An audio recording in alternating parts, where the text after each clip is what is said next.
This is the Hyundai i30N, and it's a little bit like Korean fried chicken because it's Hyundai's take on the classic hot hatch recipe, and we'll be finding out in this video just how tasty it really is. Now I'm going to talk you around the exterior, the interior, explain the upgrades over the standard i30 and some changes that Hyundai have made to this car as part of a recent midlife facelift. Obviously I'm going to launch it as well to see how quick it is from 0 to 60 miles an hour. I'm Matt Watson and you're watching Carwow. Buy, sell, Carwow. The i30N is powered by a 2-litre 4-cylinder turbocharged petrol engine. Now Hyundai have tweaked it slightly, so it's now got 280 horsepower, which is an increase of 5 horsepower over the previous car. However, torque is now up to 392 newton meters, which is 39 newton meters more than before. We'll find out just how quick it is in a bit when I launch it. Now if you like these kind of videos, make sure you're subscribed to this channel and hit the bell icon to turn your notifications on so you don't miss a single upload. The i30N has upgraded brakes over the standard i30, though Hyundai hasn't changed them as part of the facelift. They're the same as they were before. So you've got 360mm discs at front and 314 at the rear, both gripped by single piston calipers. Let's try them out. Okay, let's do an emergency stop from 60 miles an hour. See how long it takes this car to stop. Right, how long did it take? 35 meters. That's about average. The i30N has load stiffened sports suspension compared to the standard i30. It actually sits 8mm low to the ground. It also gets adaptive dampers as standard, and for this latest generation version, Hyundai's tweaked that setup ever so slightly. It also gets beefier anti-roll bars than the standard car, plenty of chassis bracing, and an electronically controlled limited slip differential on the front axle. The i30N comes with either a short throw 6-speed manual or an 8-speed dual clutch auto with launch control. Obviously it's front wheel drive only, unlike the Toyota GR Yaris, which is 4-wheel drive, and if that's more your bag, click on the pop-out banner up there or follow the link in the description below to watch my video on that car. Okay, let's see what this Hyundai i30 is like to drive. Let's go for it. Oh yeah, good gear shift, solid. Let's go to N mode for maximum attack.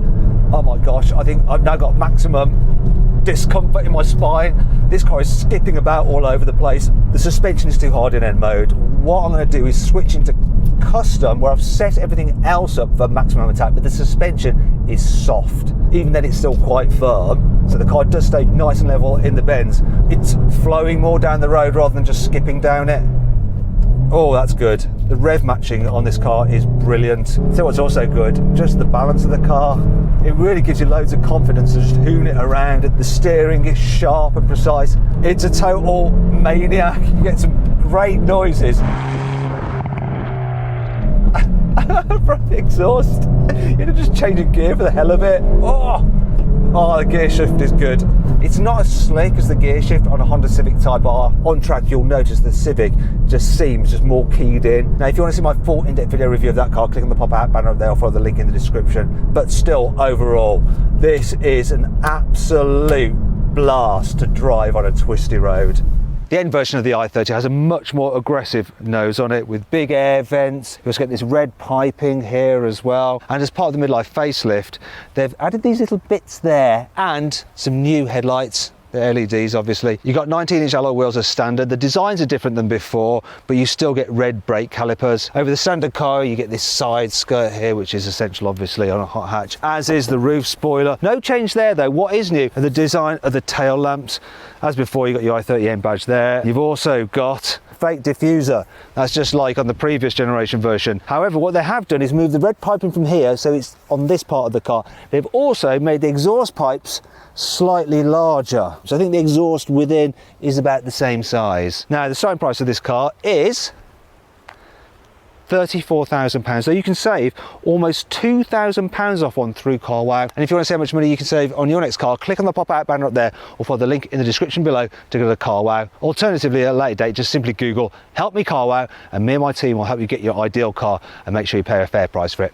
Compared to the normal i30, the N gets a sports steering wheel with an N on it. You also get some drive mode buttons, an N on your rev counter, some shift up lights, there's aluminium pedals, an N knob. You also get some stitching that's contrasted, and you get N floor mats, N kit plates, and some N sport seats, and these are actually new compared to the previous i30N. But they even have this little illuminated N badge on them, which is really cool. What's also new is this larger infotainment screen.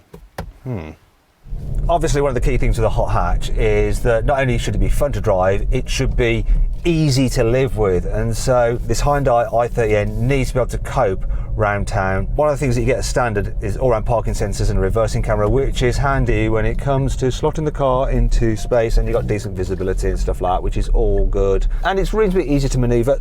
The steering weight is quite chunky even when you have the car in normal mode, but it's not too bad, and so it's quite easy to park and manoeuvre. You do notice that the clutch is a little bit on the firm side, so if you do a lot of town driving and you want a sporty car, then you probably want the automatic version of this i30N. Now, one of the big complaints about this car previously was the fact that the suspension was too firm even when you had it in its softest setting. So Hyundai's worked on that, and I'm happy to report that it is better than before. It still has a firm edge to it, and I think that a Honda Civic Type R in its softest mode is still a bit better over bumps than this, but it's not too bad. So then in turn, overall, it's not brilliant, but it's not terrible either.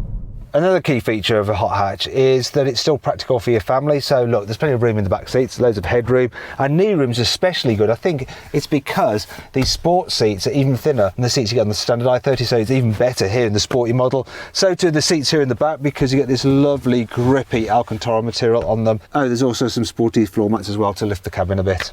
When you get out on faster roads, you do appreciate the punch from this car's engine. So I'm at 15/4, put my foot down, it responds really well, hardly any lag, and then you can just punch past other cars to overtake. But then once you're up to speed, you notice probably the biggest issue with long distance driving in this Hyundai.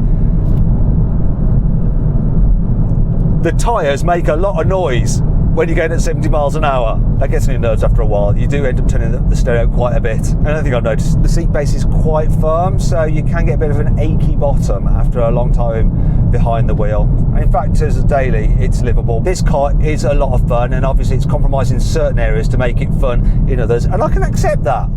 The boot capacity of the i30N is less than the standard i30 is at 381 litres. Still, that's okay, though is it really when you compare it to the boot capacity of a Skoda Octavia VRS? If you want to see my full in-depth video review of that car, click on the pop-out banner up there or follow the link in the description below. Anyway, that brings us on to 5 annoying things about the i30N. There are only two standard colours, flat red and flat black, neither of which you really want. You have to pay extra for anything else, and you definitely want this colour because it's the best. It's £585 now. I've got the car set up exactly as I want it in N custom mode like that. Trouble is though, when I turn it off and restart it, it always defaults to normal mode, so I have to do the pressing of buttons again. Why can't I just have the car start as I like it? It's my car. If you want the automatic version of this car, you have to pay an extra £2,000. Well, actually, you have to pay an extra £2,500 because for the first year of road tax, the automatic is £500 a year more than the normal manual. The normal i30 is available with adaptive cruise control, so it uses a radar to keep you a safe distance from the car in front. However, that radar system is not available on the i30N. This is normal cruise control, which is useless. One of the manufacturers managed to add chassis bracing to their sporty cars and keep it hidden under the floor. Hyundai have fitted this bar which is in the boot and it affects the practicality. You can remove it if you want to by unscrewing some bolts, but really, you shouldn't have to do that. It's not all negative though. Here's 5 good things about this car. Unlike many other manufacturers, Hyundai lets you configure all the different settings of the car individually, so you can create your perfect setup in custom mode. So you can choose different settings for the aggressiveness and responsiveness of the engine, how quick the rev matching is for the gearbox, how aggressive the electronically controlled limited slip differential is, how noisy the exhaust is, how much the ESC intervenes, how weighted the steering is, and how stiff the suspension is. Brilliant. The i30N appears to do a big to the latest noise regulations because there's no soft limiter here, and this exhaust system is super raucous. Go on, start it up and rev it.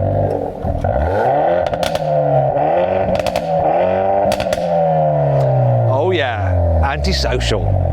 These sports seats are 2 kilograms lighter than those in the old car, and the wheels are 14 kilograms lighter overall, and that's unsprung mass, which helps improve the handling. Hyundai's come with a 5-year warranty. Now the one on the i30N actually extends to track use, so you won't invalidate your warranty if you hoon it endlessly around a track, well, so long as you don't modify the car. The i30N has a load of performance related gauges, and you can show 2 of them at once. So the gauges are oil temperature, coolant, speed, power, torque, and turbo. plus you have a G meter as well. On top of that, you have a performance timer, so you can actually measure your lap times and your acceleration, so 0 to 60, 70, 80, 90, 100. How far will it go up?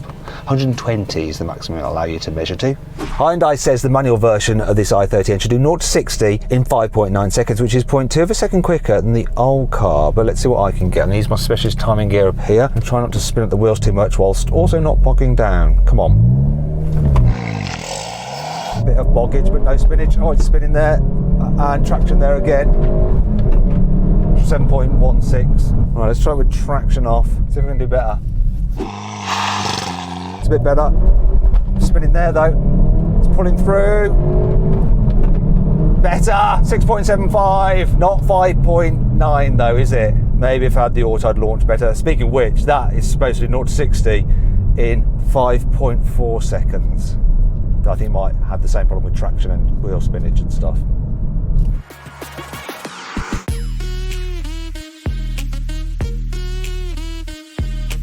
So then, what's my final verdict on the Hyundai i30N? Should you avoid it? Should you consider it? Should you shortlist it?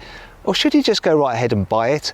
Well, I reckon you should shortlist the i30N. It really is a good, fun, hot hatch. I hope you'll enjoy the video. If you did, give it a like. Click on those windows there for some more videos, and on that box there to go to Carwow to see how much your car is really worth. You just upload some photos and our dealers will bid on it, and if you want to sell it to one of them, you just pick the best offer and they'll come to your house, take your car away, put the money straight in your account. It's completely free.